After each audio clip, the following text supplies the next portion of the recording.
So over the next several days, we're going to be simplifying. We're going to be adding, subtracting, multiplying, and dividing.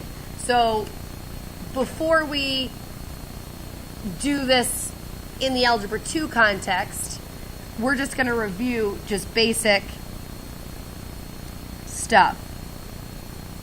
If you simplified 5/10, what would it become? 1/2. So there's just your basic simplifying. You find a common factor and you divide it out of both. That common factor would be 5. That's simplifying. If you're adding, what do you need? Common denominator. What would the common denominator of 2 and 3 be? 6. So this one gets multiplied by 3 and 3. This one gets multiplied by 2 and 2. So it makes 3, 6 plus 4, 6, which is 7, 6. So there's adding. Subtracting would be the same idea, 1/2 minus 2/3 would be 3, 6 minus 4, 6, which would be negative 1, 6. Yes? Multiplying, 1/2 times 2/3 would be what? 2, 6, so you're multiplying across first, and then you'd have to simplify that to 1/3, right? Or you could simplify first. How could I simplify right from the get-go? If you're multiplying, what cancels? The 2's reduce. So you can reduce first, 2 and 2, any numerator, denominator simplifying. That becomes 1 and 1. And then multiply across. 1 times 1 is 1. 1 times 3 is 3. And then you don't have to do it at the end. Which, when you're dealing with bigger numbers, is a lot more efficient. And then what about 1/2 divided by 2/3? How did we do that? Remember? Anybody? Corey? That's the keep, change, flip. You're going to keep the 1/2. You're going to change division to multiplication, and you're going to flip. So keep, change, flip, and then multiply across per usual. 1 times 3 is 3. 2 times 2 is 4. So over the next several days, we'll be doing those basic operations, but with polynomials and more complicated stuff. Starting with simplifying, and these are monomials, not just numerical things, but you're going to simplify. This could actually have also been your exponents units. 3, 6 is 1/2. X to the 5th over x to the 8th. What's that? It's x to the negative 3rd. And then y to the 6th over y squared is y to the 4th, right? X, dividing common basis, subtract. Oh, 6 over 3. 6 minus 3 is 3. Yeah, sorry. Definitely is not a great copy. And then negative exponents you can't leave, so where does this have to go? Denominator. So on the top we'll have 1y cubed, and on the bottom we'll have 2x cubed.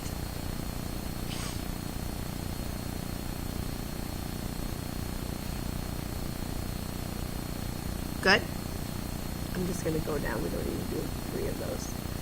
Basic simplifying. So my intention with A was to review simplifying, but I already did that. But we can do it again. What goes into 36 and 12? Or 36 and 120, rather?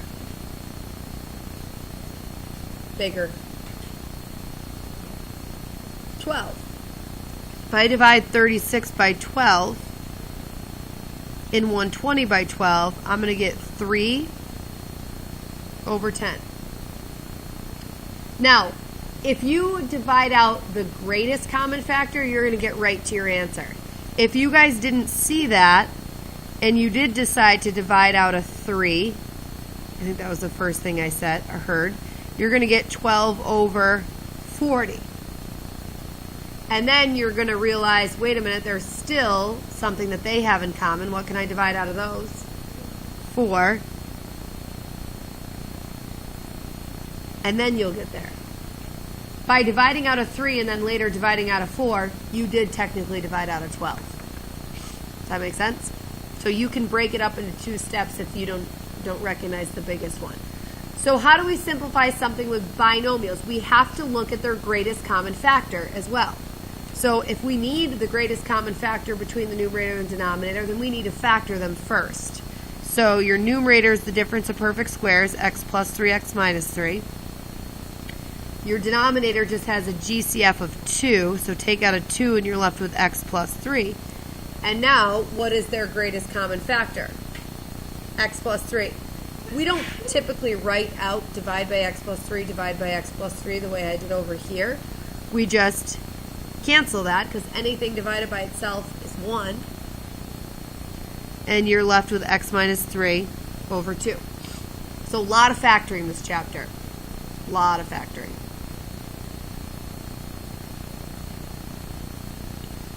So exercise 4 is just 3 more of these. Let's just jump right to C because I think it's the hardest. Your numerator, is there a GCF in your numerator? 3, 14, and 8? No. So we're going to jump right into, hopefully you can guess and check. The better you are at guessing and checking as opposed to having to split the middle term, the more fluent you'll be with these. You have to be 3x and x. And then you could be 1 and 8, 8 and 1, 2 and 4, or 4 and 2. I would just start guessing. I see 14, so I'm tempted to make a 12 on my outer to get me up in that ballpark. And 4 times 2 would be 8. So a 12x on the outer and a 2x on the inner is great. Some of you, the better number sense you have, the more fluency you have with your times tables, the more that comes to you just naturally, like kind of almost unexplained. Like I just kind of just knew that. And some of you are in that same boat. If you're not, you're literally going to, which is fine, you're literally going to guess and check. It takes practice to become more fluent with that. So you would just try 1 and 8. Check your outer and inner. Nope, that doesn't give me 14. Check 8 and 1. Nope, that doesn't work. Check 2 and 4, and then check 4 and 2 if that didn't work, and you eventually get there. And then this is over x minus 4, x plus 4. Obviously the commonality and the cancellation is with the x plus 4. And your final answer is 3x plus 2 over x minus 4.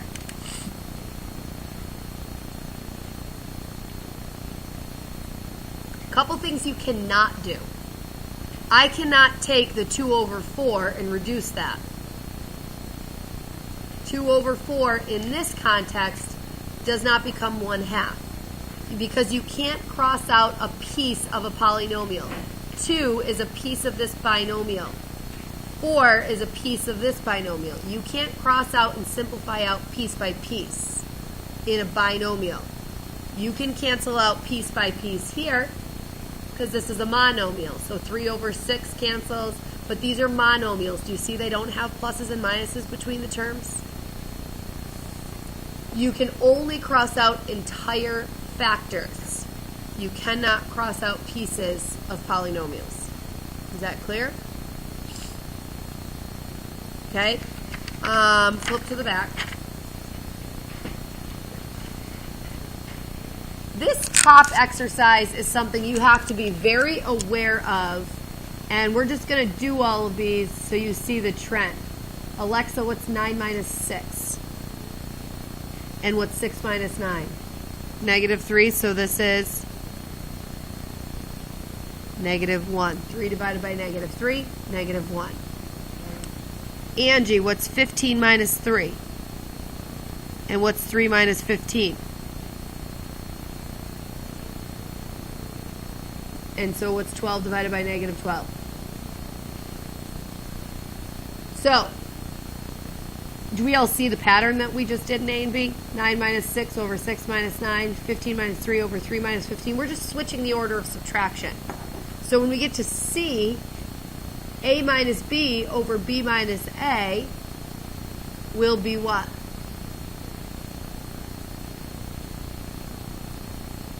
Negative 1. That's the trend that you're supposed to pick up on. Anytime you have subtraction done in the opposite order, it's negative 1. Okay? Technically, what's happening is if I just factored a negative 1 out of the denominator, so if I left my numerator alone and I factored a negative 1 out of the denominator, that would turn that B into a negative B, and that would turn the negative A into a plus A. And negative B plus A is the same as putting the A first and the minus B second, right? And then that would cancel, and you'd have 1 over negative 1. That's the long-winded reason why that actually happens, is because you can always factor out a negative 1, which would put a common factor in the numerator and the denominator to cancel. But it's just easier for you to remember this property, that they reduce to negative 1. X minus 9 over 9 minus x, negative 1. Does that make sense? That's going to come up a lot. Okay? So exercise 6. When we factor out the numerator, what does that factor into, Morgan?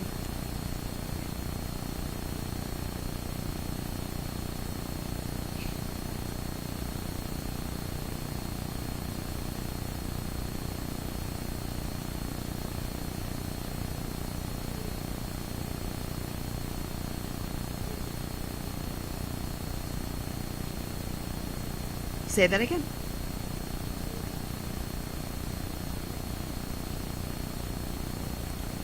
But yours is making a 2.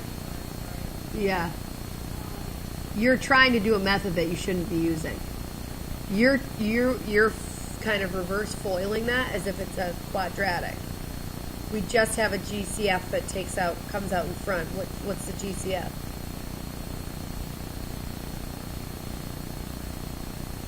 What number goes into both 2 and 10 that I can divide out in front? 2. So if I divide a 2 out in front, I'm left with x minus 5. And then, Bella, what's my denominator factor to? No. Yeah, you have to do that in the order that it reads. She kind of mentally changed that to x squared minus 25, which is not the same thing.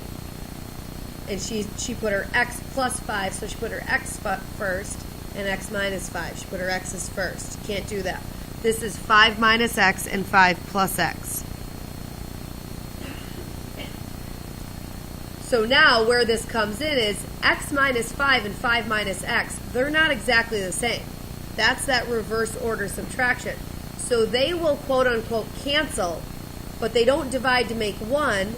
They divide to make negative 1, right? So I can cancel those, but I have to put a negative 1 there as a replacement, because that divided by that gives you negative 1, not positive 1.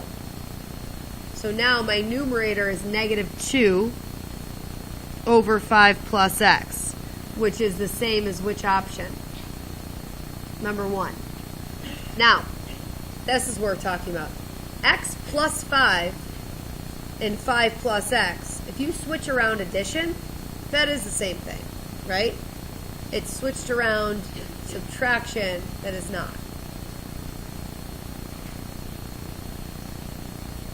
Okay, try exercise 7 on your own, and then we'll vote and see where people are, what people are choosing for that.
Okay.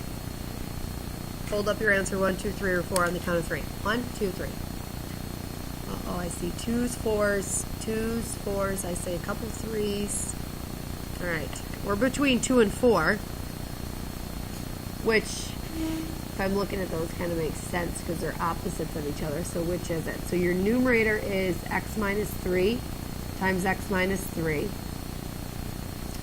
Your denominator you can take out as 6, and you're left with 3 minus x. Correct? So the x minus 3 and the 3 minus x sort of cancel, right? They make negative 1. So if I do that, and I put a negative 1 out there, negative 1 times x minus 3 over 6. Now, that's obviously not there. So if I distribute that, I get a negative x plus a 3 over 6. So which one of these has a negative x and a positive 3? 4.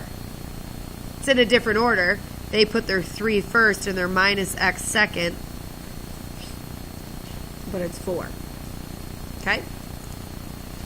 So at the very bottom, just sort of going back to our exponent rules, because we do some exponent rules in here, just more practice, because exponential fractions come up a lot and seem to be a lot of trouble for some of us. So when we do these now, and when we did them before, we would first simplify this by adding the exponents. Now, adding the fractions, we need a common denominator, so that's 2, 6 plus 3, 6, which is x to the 5, 6. And honestly, if you wanted to on your calculator, you could do 1/3 plus a half. You're going to get a decimal, but then you can change the decimal to a fraction, and it will show you 5, 6. And then the operation here is subtraction. 5, 6 minus 1, 6 is 4, 6. And 4, 6 reduces to 2/3. And then we think back, if the answer was in radical form, what number goes as your index? 3, and then it would be x, and the squared could go inside or outside. It doesn't really matter. Lucas?